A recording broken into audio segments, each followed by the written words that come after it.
Bonjour à tous. Nous allons voir dans ce tuto comment réaliser une signature pour Photoshop en partant d'un document papier. Je prends un papier avec un stylo binormal, oui, je ne pars pas gagnant. Je réalise ma signature. Vous pouvez la copier, ça n'est pas la mienne. Avec mon téléphone, je la prends en photo. Une fois chargée sous Photoshop, j'ai donc ceci. Je prends l'outil C recadrage, je clique sur un coin pour la mettre droite. Vous n'êtes pas obligé de faire ça évidemment. Je prends les poignées, je les ajuste à peu près à la taille de ma signature et je valide. J'arrive à ceci et je compte arriver à ce résultat. Et grâce à la force qui est avec nous, et surtout Photoshop, on va y arriver. Pour vous montrer comment on va faire, j'ai chargé cette signature qui est extrêmement petite, 300 pixels par 180. On voit qu'elle est extrêmement pixelisée. Je mets un calque courbe dessus, je pousse les noirs à fond, et on aperçoit les artefacts JPEG. Donc vraiment, là je pars dans de mauvaises conditions. Je vais dans Images, taille de l'image.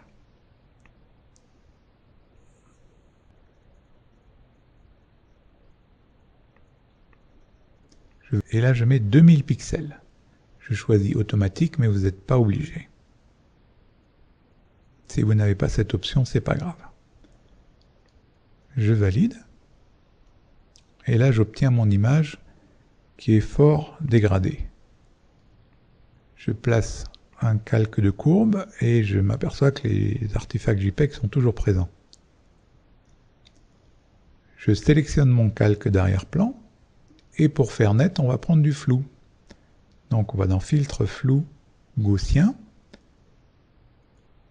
et l'idée va être de régler le rayon du flou pour faire disparaître un peu le phénomène d'escalier et d'échelle qu'on voit ici. Donc ne soyez pas trop gourmand au départ, mettez des petites valeurs et on valide sur OK. Je vais sur mon calque de courbe et je déplace le seuil du noir vers la droite. Alors, si on se déplace le seuil du noir et le seuil du blanc sur la gauche, on diminue l'épaisseur du trait. Si on va sur la droite, on augmente la taille du trait. Voilà, le résultat n'est pas encore correct. Je sélectionne les deux calques par Shift-clic et CTRL-E pour aplatir. Je retourne dans flou gaussien. Et là, j'en remets un petit peu. Alors il faut le faire en plusieurs étapes, hein, ne soyez pas trop gourmand du premier coup. Je remets un calque de courbe, je règle les curseurs du noir et du blanc. Et là on voit qu'on a déjà amélioré nettement la signature.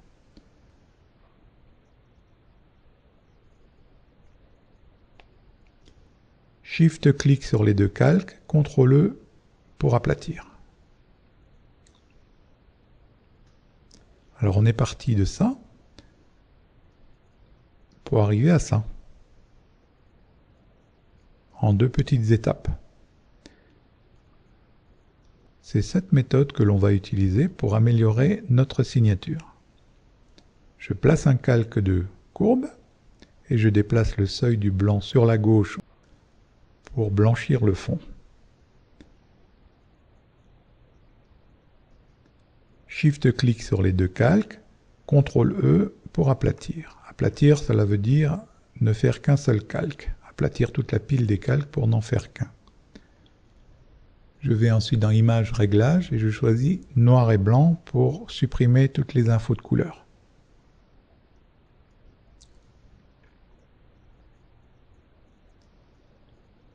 Je reprends le filtre flou gaussien et là je règle de façon à faire disparaître les petites traces qu'il y a sur le côté des lettres.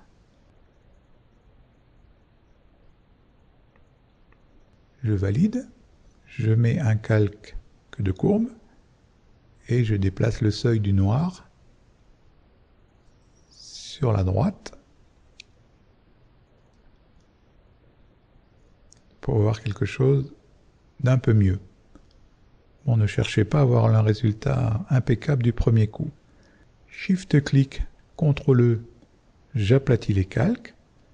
À ce moment, vous pouvez bien sûr prendre la brush, D pour réinitialiser les couleurs, et avec une brush, vous passez aux endroits où il manque du noir. Mais nous, on ne va pas le faire. Pour vous montrer que la méthode est très efficace, j'enlève mes coups de pinceau et je refais flou gaussien, et on continue. Alors, pas de trop. Comme déjà dit, il vaut mieux le faire plusieurs fois.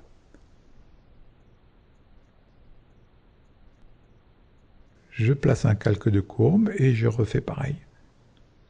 Je règle de façon à ne pas trop perdre d'informations, mais en gardant quand même bien visible la signature.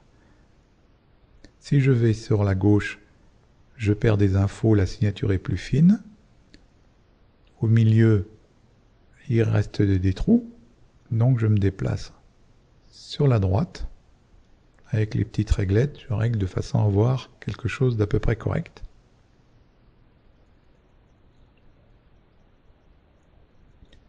Shift-clic sur les deux calques, CTRL-E pour aplatir. Toujours la même méthode. Et on continue.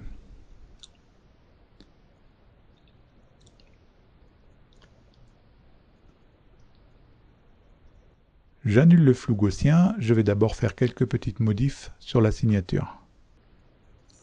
Avec la brush B, je peux corriger certaines portions de ma signature.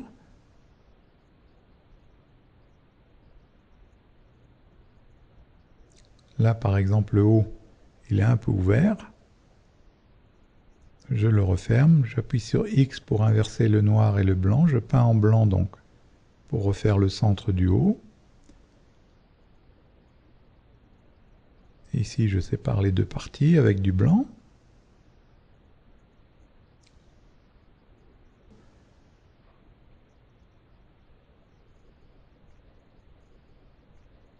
Je peux également, avec le filtre fluidité, corriger des petites imperfections ou des tremblements. Là, je peux rendre cette partie plus droite. Je peux incliner ici le début du J.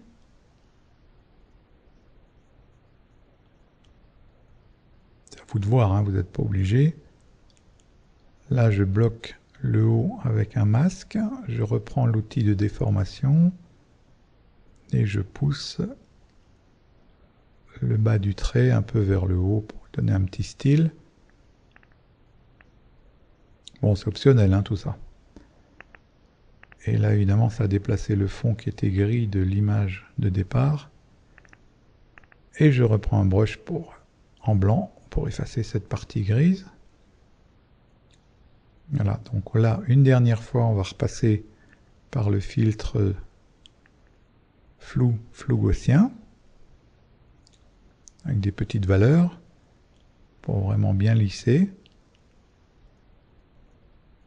Là, vous connaissez la méthode, on met un calque de courbe, et on règle de façon à avoir un seuil pas trop net, pas trop crénelé, mais un peu adouci sur le côté extérieur de l'écriture. Shift-clic sur les deux calques, CTRL-E, on aplatit. Voilà, on a fini, on a une signature qui n'est pas trop mal. On va donc maintenant mettre un fond transparent. Je fais sur sélection, plage de couleurs. Ici, je choisis ton foncé, donc le noir, et la tolérance à fond à droite 100%, pour avoir tout le noir. Je valide, j'ai une sélection et j'appuie simplement sur CTRL-J. Je duplique la sélection sur un calque vide. Et là, j'ai détouré, j'ai une signature noire sur un fond transparent. Je clique ici sur le bandeau et la nomme pour pouvoir la retrouver plus facilement. Je vais dans ma bibliothèque, je choisis mon répertoire images par exemple, je la prends et je la lâche dans la bibliothèque. Donc là, elle est accessible maintenant pour toutes vos photos. Je reviens sur le calque avec le blanc, et de ce calque-là, on va faire une forme, une brosse, un pinceau, une broche. C'est comme on veut. On va dans Édition, définir une forme prédéfinie. On la nomme également pour pouvoir la retrouver. Et on valide. Si on va maintenant dans les brushes, la dernière entrée dans la liste, c'est celle que vous venez de créer. On va mettre en application, j'ouvre une image. Là, le pinceau est sélectionné, donc la brosse est visible. Je crée un calque pour ne pas mettre la signature sur la photo d'origine, là en blanc, et je clique. Bon, là, elle est un peu grosse, hein. On ne discute pas de l'utilité des signatures. On veut juste en mettre une. On peut choisir dans la scène une couleur, ce sera un peu plus discret et sera plus harmonieux. Donc ça, c'est la méthode avec le pinceau. On va voir maintenant avec la bibliothèque. Je clique simplement sur ma signature dans la bibliothèque et je la dépose sur mon image. Je la place où je veux, c'est un objet dynamique. Pour changer de couleur, je double-clique sur le bandeau. Et j'ai les styles de calque qui apparaissent. Je choisis sur Incrustation couleur. Ah, oups, le style de calque, il est en dehors de la fenêtre de capture. Voilà. Alors, style de calque, là, je choisis la couleur. Je peux régler l'opacité. Et je valide. Là, ici, en vert. Tant qu'à faire, on peut rajouter ici une ombre portée. Je choisis la couleur noire, normalement. Je peux cliquer sur l'ombre pour la placer où je veux. Le grossi, distance et taille, c'est selon. Et voilà, vous avez une petite ombre pour des fois mieux voir la signature sur un fond blanc ou uni. Ça donne un petit peu de relief 3D. Sinon, vous choisissez une couleur dans la scène, vous la foncez un tout petit peu, vous réduisez la taille du pinceau, et vous cliquez, et bien sûr, vous pouvez toujours régler l'opacité de votre signature. Et voilà pour ce tuto, et donc bonne signature à tous.